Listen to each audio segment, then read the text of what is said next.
누구나 나이 들면 고민합니다. 나는 어디서 어떻게 살아야 할까? 여러분이라면 어떤 선택을 하시겠습니까? 안녕하세요. 저는 김선영입니다. 올해 65이 되었어요. 3년 전 남편은 갑작스러운 암 선고를 받았고 짧은 투병 끝에 저를 떠났습니다. 30년 넘게 함께했던 사람이 더 이상 곁에 없다는 현실이 때로는 꿈만 같았죠. 아침에 눈을 뜨면 옆자리가 비어 있는 것을 보고 다시금 그 사실을 인정해야 했습니다. 간호사로 평생을 살아온 저였지만 정작 가장 소중한 사람을 지키지 못했다는 자책감에 많은 밤을 울며 보냈어요. 자녀들은 있지만 모두 자기 가정을 꾸리고 바쁘게 살고 있었습니다. 딸은 캐나다에서 일하고 아들은 부산에 살고 있어요. 명절이나 특별한 날에만 만날 수 있는 상황이죠. 그들도 자신의 삶이 있으니 어쩔 수 없는 일이었습니다. 그래도 가끔 전화로 안부를 묻고 영상통화로 얼굴을 보며 그나마 위안을 삼았어요. 처음으로 완전히 혼자가 되어 살아가는 일상이 낯설고 두려웠습니다. 갑자기 찾아오는 외로움, 혹시 아프게 되면 어떡하지 하는 불안감이 밤마다 저를 괴롭혔어요. 문득 텔레비전에서 본 통계가 떠올랐습니다. 2024년 기준 65세 이상 1인 가구가 200만 명을 넘었다. 그 많은 사람들은 모두 어떻게 지내고 있을까요? 저처럼 불안에 떨고 있을까요? 더 충격적인 사실은 요양원 입소 노인의 80%가 자녀들의 결정으로 들어간다는 것이었습니다. 그런데 그들 중 68%가 만족하지 못하고 있다는 통계도 있었죠. 내 의지와 상관없이 다른 사람의 결정으로 인생의 마지막 거처가 정해진다는 것이 얼마나 슬픈 일인지 생각해 보셨나요? 한때는 저도 요양원을 고민했습니다. 아니면 24시간 간병인을 고용해야 할까 생각했죠. 그러나 어느 쪽도 완벽한 답이 아니었어요. 내 집, 내 공간에서 편안하게 지내고 싶은데 안정과 돌봄도 포기할 수 없었으니까요. 결국 저는 요양원도 간병인도 아닌 완전히 새로운 방법을 선택했습니다. 그 선택은 제 인생을 완전히 바꿔놓았어요. 오늘은 제가 어떤 고민을 했고 어떤 선택을 내렸는지 그리고 그 결과가 어땠는지 솔직하게 나누고 싶습니다. 어쩌면 저와 비슷한 상황에 계신 분들 또는 부모님의 노후를 걱정하는 자녀분들께 작은 도움이 될 수 있을지도 모르겠네요. 처음 혼자 지내기 시작했을 때 가장 먼저 생각난 건 요양원이었습니다. 텔레비전에서 보는 요양원은 늘 밝고 쾌적한 곳으로 그려지잖아요. 동년배 친구들도 만날 수 있고 식사와 생활 관리도 모두 해주니 혼자 사는 것보다 요양원이 더 안전하지 않을까 하는 기대가 컸습니다. 무엇보다 아프면 바로 도움을 받을 수 있다는 점이 제게는 큰 안심이 됐죠. 그렇게 마음을 먹고 세 곳의 요양원을 직접 방문했어요. 첫 번째로 간 곳은 생각보다 깔끔했습니다. 로비에는 화분이 있고 입구에는 웃는 직원들의 사진이 걸려 있었죠. 두 번째 곳은 조금 더 고급스러웠고요. 마지막 방문한 곳은 규모는 작았지만 가족적인 분위기였습니다. 처음에는 안내하는 사람들의 친절함에 마음이 기울었어요. 여기라면 편안하게 지낼 수 있겠다는 생각도 들었습니다. 하지만 세 곳 모두 방문했을 때 눈에 띈 장면이 있었습니다. 공용 거실에서 텔레비전을 멍하니 보고 있는 노인들의 표정이었어요. 아무런 감정도 없이 그저 시간을 보내고 있는 것 같았습니다. 활기가 느껴지지 않았달까요? 그때 제 직감이 경고를 보냈는데 무시하고 넘어갔습니다. 더 구체적으로 알아보기 위해 실제로 요양원에서 3일 동안 체험 프로그램에 참여했어요. 첫날 아침 6시에 일어나야 했습니다. 규칙적인 생활은 건강에 좋으니까 하고 생각했죠. 하지만 간호사로 일하며 야간 근무도 많이 했던 저는 평생 아침형 인간이 아니었어요. 아침 식사 후에는 10시부터 프로그램 참여가 권장되었습니다. 권장이라고 했지만 참여하지 않으면 눈에 띄게 직원들의 태도가 달라졌어요. 오늘은 왜 프로그램에 안 나오셨어요? 모두 함께해야 재밌는데. 이런 말들이 단순한 권유가 아닌 압박으로 느껴졌습니다. 내 삶이 아니라 시스템에 맞춰 살아야 하는 구조였던 거죠. 또 놀랐던 것은 추가 비용이었습니다. 목욕 도움이 필요할 때마다 3만 원, 야간 순찰은 2만 원. 기본 비용 외에도 많은 추가 비용이 발생한다는 사실을 알게 됐어요. 무엇보다 저를 충격에 빠뜨린 건 같은 방을 쓰게 될 룸메이트를 만났을 때였습니다. 87세의 할머니는 치매를 앓고 계셨고 밤에 자주 깨어 소리를 지르셨어요. 이런 상황에서 제가 과연 편안한 휴식을 취할 수 있을까요? 개인 공간이 보장되는 1인실은 월 200만 원이 넘는 비용이 들었습니다. 그 3일 동안 요양원에서 느낀 건 이곳은 그냥 늙어가는 곳이었어요.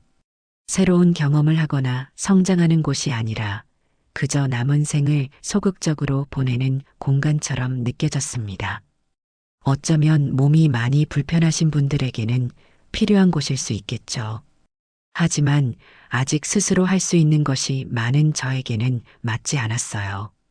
마지막 날 창문 너머로 바깥 세상을 바라보며 결심했습니다. 이건 내 삶이 아니다.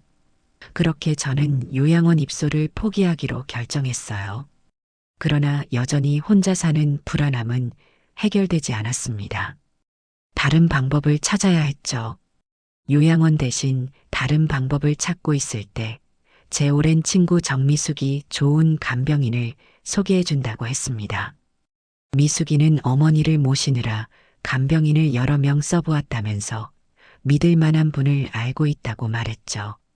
처음엔 반신반의했지만 다른 대안이 없었기에 만나보기로 했습니다. 그렇게 소개받은 박복자 씨는 60대 초반의 여성이었어요. 10년 넘게 간병 일을 해왔다는 복자 씨는 첫인상부터 믿음직스러웠습니다. 차분한 목소리로 자신의 경험을 이야기하는 모습에 안심이 됐죠. 선영 씨, 걱정 마세요. 저와 함께라면 불편함 없이 지내실 수 있을 거예요. 간병인을 고용하면 요양원과 달리 내 집에서 내 방식대로 살 수 있다는 장점이 있었습니다. 24시간 누군가 곁에 있어 응급 상황에도 대처할 수 있고 식사나 청소 같은 집안일도 도움을 받을 수 있었죠. 특히 간호사 출신인 저로서는 전문적인 의료 서비스까지는 필요 없었기에 일상생활 보조만 해주는 간병인이면 충분하다고 생각했어요. 하지만 현실은 생각보다 복잡했습니다. 우선 비용 문제가 컸어요. 24시간 간병인을 고용하니 첫 달에 450만 원이 넘는 비용이 들었습니다. 퇴직 후 받는 연금으로는 도저히 감당하기 어려운 금액이었죠. 이렇게 지출하다가는 수년 내에 모든 저축이 바닥날 텐데 밤마다 계산기를 두드리며 한숨을 쉬었습니다. 비용 외에도 예상치 못한 문제들이 생겼어요. 첫 번째로 간병인이 자주 교체된다는 점이었습니다. 복자 씨가 갑자기 개인 사정으로 그만두게 되어 다른 분으로 바꿔야 했죠. 그 후로도 3개월 만에 3명의 간병인이 바뀌었어요.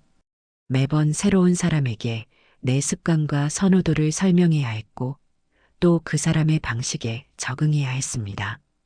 이런 반복적인 변화는 저에게 큰 스트레스였어요. 두 번째 문제는 24시간 내내 낯선 사람과 함께 지내야 한다는 불편함이었습니다. 아무리 좋은 관계라 해도 항상 누군가가 내 공간에 있다는 것은 부담스러웠어요. 화장실에 가거나 옷을 갈아입을 때도 신경이 쓰였고 때로는 혼자만의 시간이 그리웠습니다. 나만의 공간과 시간이 필요한데 이런 생각이 자꾸 들었죠. 세 번째 문제는 의사소통이었습니다. 한국인 간병인을 구하기 어려워 외국인 간병인을 고용했을 때 언어 장벽이 생각보다 컸어요. 단순한 일상 대화는 가능했지만 미묘한 감정이나 복잡한 요구사항을 전달하기 어려웠습니다. 서로 답답해하며 조금씩 관계가 소원해지는 것을 느꼈죠. 결정적으로 마음을 무겁게 했던 건 간병인과의 관계가 본질적으로 서비스 제공자와 이용자라는 점이었습니다. 아무리 친해져도 그 경계는 분명했죠. 때로는 대화가 필요할 때도 간병인은 일을 하느라 바빴고 저는 점점 외로움을 느꼈어요. 나이 들수록 필요한 건 단순한 돌봄이 아니라 정서적 교감이란 걸 깨달았습니다.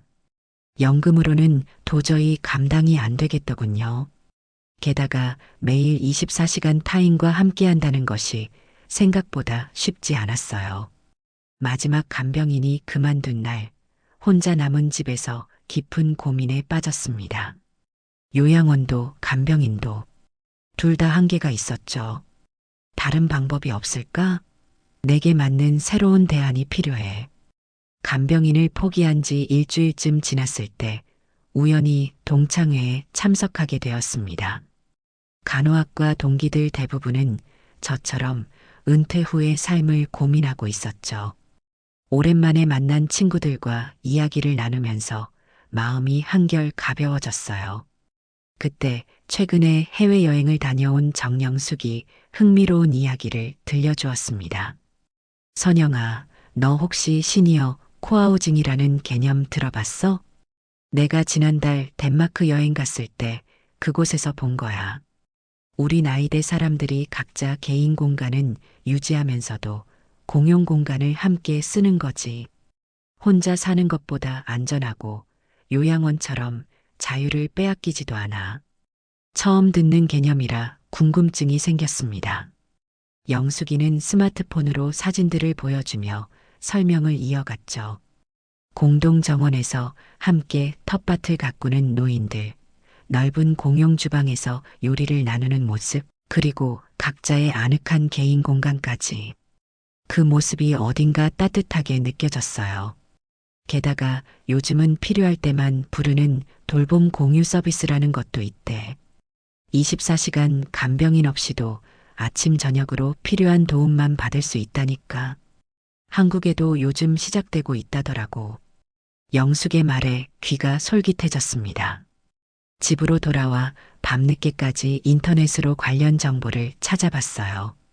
놀랍게도 서울 근교에도 몇 군데 시니어 코하우징이 운영되고 있었습니다. 다음 날 바로 전화를 걸어 견학 신청을 했죠. 며칠 후 경기도 고양시에 있는 해피 시니어 빌리지를 방문했습니다. 정원이 아름다운 3층짜리 건물이었어요. 프런트에서 만난 매니저는 친절하게 시설을 안내해 주었습니다. 저희 시니어 빌리지는 독립적인 생활이 가능한 65세 이상 어르신들을 위한 공간입니다. 각자 개인 방과 욕실, 작은 주방이 있지만 1층에 넓은 공용 주방과 거실, 도서관, 정원은 모두가 함께 이용해요. 특히 저녁 식사는 주 3회 공동으로 준비하는데 이게 공동체 형성에 큰 도움이 됩니다. 시설을 둘러보면서 가장 마음에 든 건 내 공간과 공유 공간의 균형이었어요. 완전히 혼자도 완전히 함께도 아닌 그 중간에 어딘가가 제게는 딱 맞는 것 같았습니다. 그런데 건강관리나 돌봄 서비스는 어떻게 되나요? 라고 물었더니 매니저가 웃으며 설명해 주었죠. 저희는 맞춤형 돌봄 공유 서비스를 운영합니다. 입주자들이 필요에 따라 선택할 수 있어요. 기본적으로 아침, 저녁으로 건강 체크를 해드리고 약 복용 관리나 병원 동행 같은 서비스도 신청하실 수 있습니다. 24시간 상주하는 간호사가 있어 응급 상황에도 대처 가능하죠. 무엇보다 비용이 합리적인 게 장점이에요. 설명을 들으며 점점 안심이 되었습니다. 하지만 마음 한편에는 의구심도 있었어요. 낯선 사람들과 함께 산다고? 괜찮을까? 내 성격에 맞을까? 공동체 생활이 익숙하지 않은 저로서는 걱정도 되었습니다. 또한 정말 현실적으로 유지가 될까 하는 고민도 들었어요. 요양원이나 간병인처럼 시작은 좋았다가 나중에 후회하게 되면 어쩌나 싶었거든요. 매니저는 제 고민을 눈치챘는지 말을 이었습니다. 많은 분들이 처음에는 걱정하세요. 그래서 저희는 3개월 체험 입주 프로그램을 운영하고 있어요. 실제로 살아보시고 결정하셔도 늦지 않습니다. 돌아오는 길에 깊은 생각에 잠겼습니다. 요양원보다 자유롭고 간병인보다 경제적이면서도 안전한 이 방식. 정말 가능할까요? 결국 저는 용기를 내어 3개월만 직접 살아보고 결정하자는 결심을 했습니다. 어쩌면 이것이 제가 찾던 새로운 대안일지도 모른다는 희망이 생겼으니까요. 결심을 하고 나니 마음이 한결 가벼워졌습니다. 다음 주부터 해피 시니어 빌리지에서 3개월 체험 입주를 시작하기로 했어요. 30년 넘게 살았던 아파트를 떠난다는 생각에 섭섭함도 있었지만 새로운 시작에 대한 기대가 더 컸습니다. 당장 필요한 물건들만 가방에 챙기고 나머지는 짐 보관 서비스를 이용하기로 했죠. 3개월 뒤에 맞지 않으면 다시 돌아오면 되니까 하는 생각으로 마음을 다잡았어요. 입주 첫날 매니저 박지연 씨가 반갑게 맞아주었습니다. 김선영님 환영합니다. 저희와 함께하게 되어 정말 기쁘네요. 지연 씨는 30대 중반으로 보이는 밝은 인상의 여성이었어요. 친절하게 제 방으로 안내해 주었습니다. 방에 들어서자마자 놀랐습니다. 생각보다 집이 좋았거든요. 약 10평 남짓한 공간이었지만 채광이 좋은 창문과 아늑한 가구들, 그리고 작은 발코니까지 있었습니다. 화장실은 휠체어가 들어갈 정도로 넓었고 손잡이와 비상벨도 설치되어 있었어요. 간호사 출신인 저로서는 이런 안전장치들이 꼼꼼하게 갖춰진 것이 마음에 들었습니다. 여기서 혼자 지내시다가 필요할 때만 공용 공간에서 다른 분들과 교류하시면 됩니다. 저녁 식사는 화, 목, 토요일에 공동으로 준비해요. 나머지 날은 개인적으로 드셔도 되고 공용 주방을 이용하셔도 됩니다. 짐을 풀고 정리를 마친 후 지연 씨의 안내로 1층 공용 공간을 둘러보았습니다. 넓은 거실에는 이미 몇 명의 입주자들이 앉아 차를 마시고 있었어요. 부끄러움이 많은 성격이라 처음에는 인사만 간단히 나누었습니다. 하지만 곧 78세 황현숙 씨가 먼저 다가와 말을 걸어주었죠. 새로 오셨네요? 저는 2년 전부터 여기 살고 있어요. 처음에는 저도 낯설었는데 금방 적응하실 거예요. 내일 오전에 같이 산책하실래요?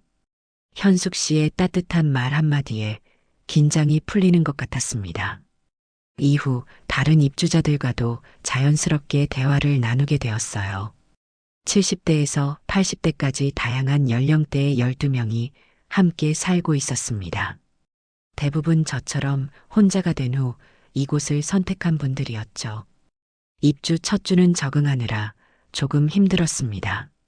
새로운 환경, 낯선 사람들, 밤에는 가끔 불안감이 찾아오기도 했어요. 하지만 아침이 되면 누군가가 문을 두드리며 건강 체크를 해주었습니다. 혈압과 체온을 측정하고 간단한 대화를 나누는 것만으로도 마음이 편안해졌어요. 혼자 있지만 완전히 혼자는 아니었습니다. 이것이 코하우징의 가장 큰 매력이었어요. 개인의 프라이버시는 지켜주면서도 필요할 때 도움을 받을 수 있다는 점이 좋았습니다. 특히 맞춤형 돌봄 서비스 덕분에 심리적 안정감이 컸어요. 아침과 저녁 하루 2번 건강관리사가 방문해서 필요한 도움을 주었죠. 선영님, 오늘은 어떠세요? 약은 잘 드셨나요? 혹시 필요한 것 있으세요? 내가 원할 때만 간단한 케어를 받을 수 있으니 부담이 훨씬 적었습니다.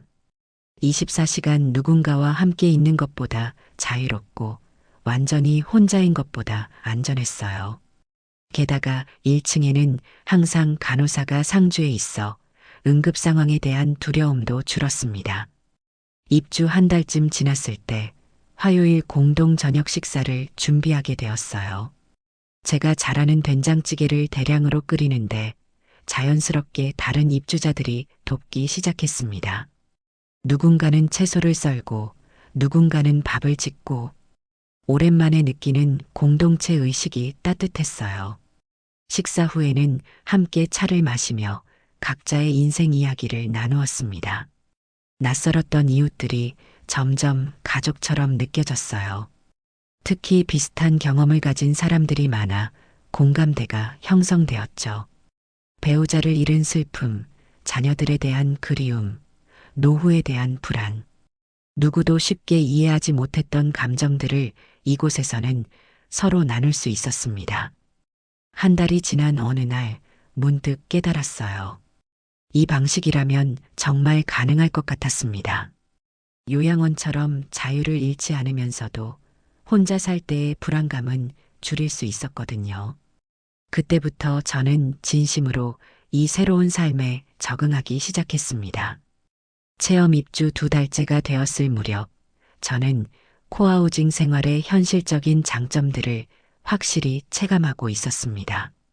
무엇보다 경제적인 면에서 큰 차이가 있었어요. 이전에 알아본 요양원은 보증금 외에도 월 150만 원이 기본이었고 각종 추가 비용까지 합하면 180만 원 정도가 들었습니다. 24시간 간병인은 더 부담이 컸죠. 월 450만 원 이상의 비용은 저의 연금으로는 도저히 감당할 수 없는 금액이었으니까요. 반면 해피 시니어 빌리지의 비용 구조는 훨씬 합리적이었습니다. 주거비가 월 60만 원, 맞춤형 돌봄 서비스가 월 30만 원으로 총 90만 원이었어요. 거의 절반에 가까운 비용으로 더 나은 삶의 질을 누릴 수 있다는 점이 놀라웠습니다. 저는 노트에 꼼꼼하게 수입과 지출을 기록하는 습관이 있는데 이 방식이라면 저축한 노후 자금을 빠르게 소진할 걱정 없이 안정적으로 지낼 수 있겠다는 확신이 들었어요. 선영 씨, 우리 오늘 공동 텃밭에서 수확한 상추로 쌈 싸 먹어요. 제가 점심 준비할게요. 현숙 씨의 제안에 함께 부엌으로 향했습니다. 이제는 어색함 없이 다른 입주자들과 자연스럽게 어울릴 수 있게 되었어요.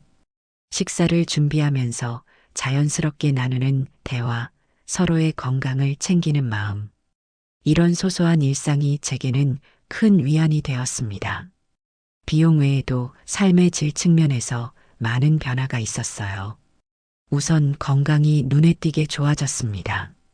매일 아침 단체 요가에 참여하게 되었고 일주일에 3번은 공원 산책을 하는 습관이 생겼죠.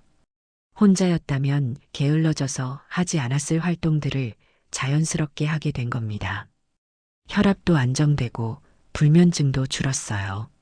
무엇보다 규칙적인 생활과 균형 잡힌 식사가 건강 개선에 큰 도움이 되었습니다. 심리적인 면에서도 달라졌어요. 남편을 잃은 후 계속되던 우울감이 서서히 줄어들기 시작했습니다. 매일 아침 누군가와 인사를 나누고 서로의 안부를 물으며 작은 대화를 이어가는 것만으로도 외로움이 달랐어요. 특히 비슷한 상황을 겪은 사람들과 감정을 나눌 수 있다는 것이 큰 위로가 되었습니다. 선영 씨, 우리 이번 주말에 미술관 전시회 같이 볼래요? 버스로 30분이면 가요. 이렇게 새로운 제안들이 오가면서 일상의 활기가 돌았습니다. 혼자라면 시도하지 않았을 활동들, 가보지 않았을 장소들을 함께 경험하게 되었죠. 저는 간호사 경력을 살려 입주자들의 건강관리를 돕기 시작했고, 현숙 씨는 요리 실력을 나누었습니다. 78세 박명호 씨는 평생 교사로 지내셔서 매주 독서 모임을 이끌어 주셨죠. 서로의 재능과 경험을 나누는 과정에서 새로운 배움과 성장이 이어졌어요. 무엇보다 감사했던 건 자율성과 안전 사이의 균형이었습니다. 내 공간에서 내 방식대로 살 자유가 있으면서도 필요할 때 도움을 청할 수 있는 안전망이 있다는 점이 좋았죠. 요양원에서 느꼈던 통제된 삶도 아니고 완전히 혼자서 느끼는 불안감도 아닌 그 중간에 균형 잡힌 삶이었습니다. 이곳에서 처음으로 내 인생이 아직 끝나지 않았다는 생각이 들었습니다. 남편이 떠난 후 자꾸만 내 삶도 함께 끝났다고 느꼈는데 이제는 새로운 가능성을 보게 되었어요. 나이 들어가는 것이 단순히 쇠퇴하는 과정이 아니라 새로운 형태의 성장과 배움의 시간이 될 수 있다는 희망이 생겼습니다. 어느 날 저녁 공용 거실에서 다 함께 영화를 보고 난 후 따뜻한 차를 마시며 이야기를 나눴습니다. 그때 문득 깨달았어요. 이곳에서의 삶은 단순한 돌봄을 넘어 진정한 커뮤니티를 형성하고 있었던 겁니다. 우리는 서로에게 의지하면서도 각자의 독립성을 존중했고 필요할 때 도움을 주고받으며 함께 성장하고 있었죠. 체험 입주 기간이 거의 끝나갈 무렵 저는 이미 결정을 내린 상태였습니다. 이곳이 바로 내가 찾던 곳이구나. 남은 한 달도 기대가 되었습니다. 체험 입주 3개월을 마치고 저는 정식으로 해피 시니어 빌리지에 입주하기로 결정했습니다. 제 선택에 만족했지만 이 과정에서 배운 점들이 다른 분들에게도 도움이 될 수 있겠다는 생각이 들었어요. 시니어 코하우징과 돌봄 공유 서비스를 고려하시는 분들을 위해 실전 가이드를 정리해 보았습니다. 무엇보다 코하우징 시설을 선택할 때는 개인 공간과 공용 공간의 비율을 꼼꼼히 확인하는 것이 중요합니다. 저는 혼자만의 시간도 중요하게 생각하는 성격이라 개인 공간이 충분한 곳을 선택했어요. 개인 방의 크기, 방음 상태, 개인 욕실 유무 등을 직접 확인하세요. 또한 공용 공간이 어떻게 활용되고 있는지, 얼마나 활발하게 교류가 이루어지는지도 살펴보는 것이 좋습니다. 각자의 성격과 생활 패턴에 맞는 곳을 찾는 것이 핵심이에요. 활발한 교류를 원하시면 공동 활동이 많은 곳을, 조용한 분위기를 원하시면 개인 공간이 충실한 곳을 고르세요. 둘째, 돌봄 서비스가 어떻게 포함되어 있는지 명확히 확인하는 것이 중요합니다. 시설마다 제공하는 서비스의 범위와 비용 구조가 다르거든요. 기본 서비스와 추가 서비스를 구분하고 응급 상황 대처 시스템도 확인하세요. 저는 간호사 출신이라 이 부분을 꼼꼼히 살폈습니다. 상주 의료 인력이 있는지, 야간 응급 상황에 어떻게 대응하는지, 병원 이송 시스템은 어떻게 되어 있는지 등을 물어보았어요. 셋째, 기존 입주자들과 미리 대화해 보는 것을 강력히 추천합니다. 공식적인 안내만으로는 알 수 없는 실제 생활의 모습을 파악할 수 있거든요. 저는 처음 방문했을 때 현숙 씨와 잠깐 대화를 나누었는데 그것이 결정에 큰 도움이 되었습니다. 가능하다면 체험 입주를 해보는 것이 가장 확실한 방법이에요. 직접 경험해보지 않고는 알 수 없는 부분들이 많기 때문입니다. 어떤 사람들과 함께 살게 될지가 성공적인 코하우징 생활의 핵심이에요. 가치관과 생활 방식이 크게 다르면 불편할 수 있으니 미리 대화해 보세요. 넷째, 입주 전 계약 조건을 꼼꼼히 확인하세요. 계약 기간, 보증금, 월 이용료, 추가 비용 발생 가능성, 계약 해지 조건 등을 명확히 알아두는 것이 중요합니다. 저는 법률 지식이 부족해서 아들에게 부탁해 계약서를 검토해 달라고 했어요. 특히 건강 상태가 악화될 경우 어떻게 되는지, 요양원 입소가 필요한 상황이 되면 어떤 절차를 밟게 되는지도 미리 알아두는 것이 좋습니다. 다섯째, 돌봄 공유 서비스를 효율적으로 이용하는 방법도 중요합니다. 저는 처음에는 매일 아침 저녁으로 건강 체크를 받았지만 적응한 후에는 주 3회로 줄였어요. 필요한 서비스만 선택적으로 이용하니 비용도 절감되었습니다. 내가 필요할 때만 도움받는 방식이라 경제적 부담이 적은 것이 장점이에요. 모든 서비스를 다 이용하기보다는 본인에게 정말 필요한 것만 선택하세요. 그래야 비용 효율성이 높아집니다. 여섯째, 정부 지원 제도를 활용하는 것도 좋은 방법입니다. 저는 노인장기요양보험 등급을 받아 돌봄 서비스 비용의 일부를 지원받게 되었어요. 또한 지자체에서 제공하는 노인 복지 서비스나 바우처 등을 활용하면 돌봄 서비스 비용이 더 줄어들 수 있습니다.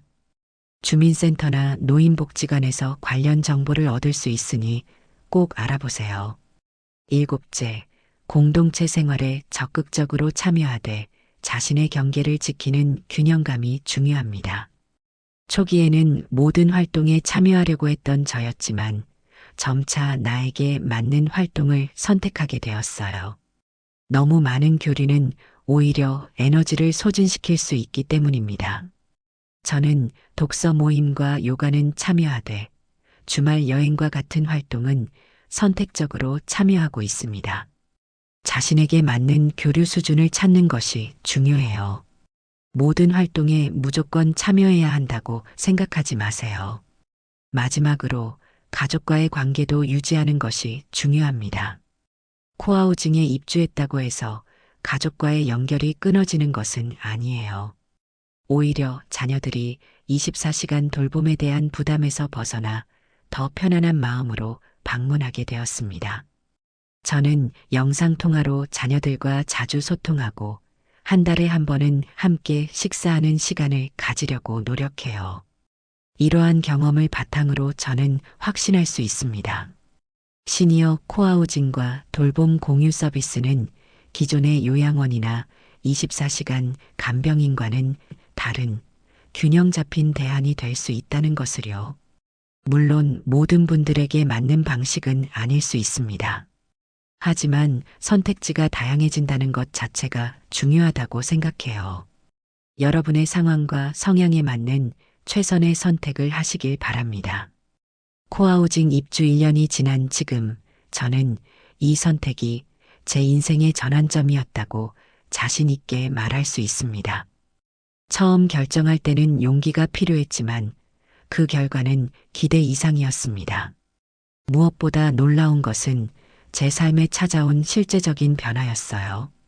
건강 면에서는 눈에 띄는 개선이 있었습니다. 규칙적인 생활과 적절한 운동, 그리고 균형 잡힌 식사 덕분에 고혈압약 용량이 줄었어요.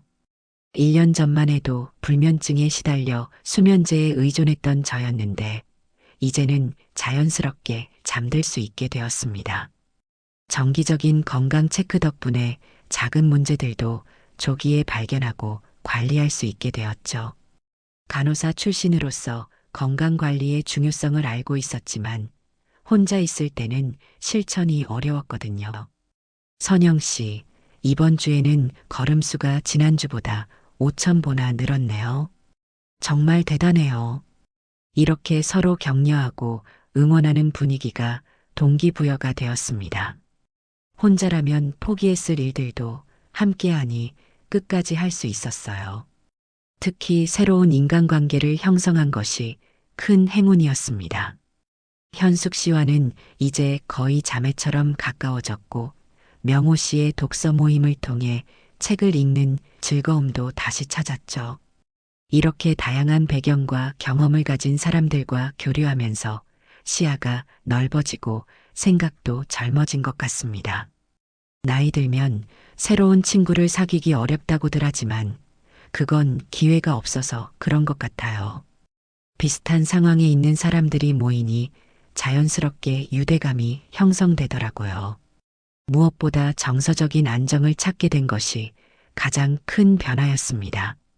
남편을 잃은 후 계속되던 우울감이 서서히 줄어들었고 다시 웃을 수 있게 되었어요. 꼭 대화를 나누지 않더라도 같은 공간에 누군가 있다는 것만으로도 외로움이 덜했습니다. 때로는 각자의 방에서 조용히 시간을 보내다가도 필요할 때 함께 할 수 있다는 것이 큰 위안이 되었죠. 물론 모든 것이 완벽하지는 않았습니다. 가끔은 개인 공간이 침해되는 듯한 느낌이 들 때도 있었고, 성격 차이로 갈등이 생길 때도 있었어요. 하지만 그런 어려움조차도 함께 해결해 나가며 더 단단한 공동체가 되어갔습니다. 우리는 매달 한 번씩 소통의 날을 정해 서로의 불편함을 솔직하게 이야기하고 개선 방안을 모색했어요. 이런 과정에서 서로를 더 깊이 이해하게 되었고, 공동체로서의 규칙과 문화도 만들어갔습니다. 무엇보다 내가 선택한 삶을 살고 있다는 것이 중요합니다. 요양원이나 간병인을 선택했다면 아마도 타인의 결정이나 환경에 맞춰 살아가야 했을 거예요. 하지만 지금의 저는 스스로 결정하고 원하는 대로 생활하며 필요할 때 도움을 받을 수 있습니다. 이 자율성이 제게는 무엇보다 소중했어요. 사실 우리 사회에는 아직도 노년기에 대한 고정관념이 많습니다. 요양원이 정답이라고 생각하거나 간병인을 고용하는 것만이 유일한 대안이라고 여기는 경우가 많죠. 하지만 실제로는 훨씬 다양한 선택지가 있습니다. 시니어 코하우징, 돌봄 공유 서비스, 그리고 앞으로 더 많은 혁신적인 방식들이 생겨날 거예요. 우리가 관심을 가지고 목소리를 높일수록 더 많은 선택지가 만들어질 것입니다. 늙는다는 것은 쇠퇴가 아닌 변화의 과정입니다. 그리고 그 변화를 어떻게 대응하느냐에 따라 삶의 질이 달라지는 것 같아요. 이제는 아침이 기다려집니다. 오늘은 어떤 사람들을 만나고 어떤 이야기를 나눌까 하는 기대감으로 하루를 시작해요. 텃밭에서 채소를 가꾸고 함께 요리를 하고 때로는 새로운 장소를 탐험하기도 합니다.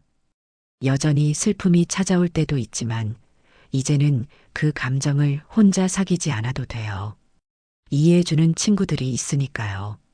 내 삶을 스스로 선택할 수 있는 자유, 그게 가장 중요하다는 걸 깨달았습니다. 나이가 들어도 우리는 여전히 선택권을 가진 주체적인 존재라는 것을 잊지 말았으면 해요. 때로는 용기를 내어 새로운 길을 시도해 보는 것도 필요합니다. 그것이 비록 낯설고 두렵더라도 그 선택이 더 나은 삶으로 이어질 수 있으니까요. 여러분은 어떤 노후를 꿈꾸십니까?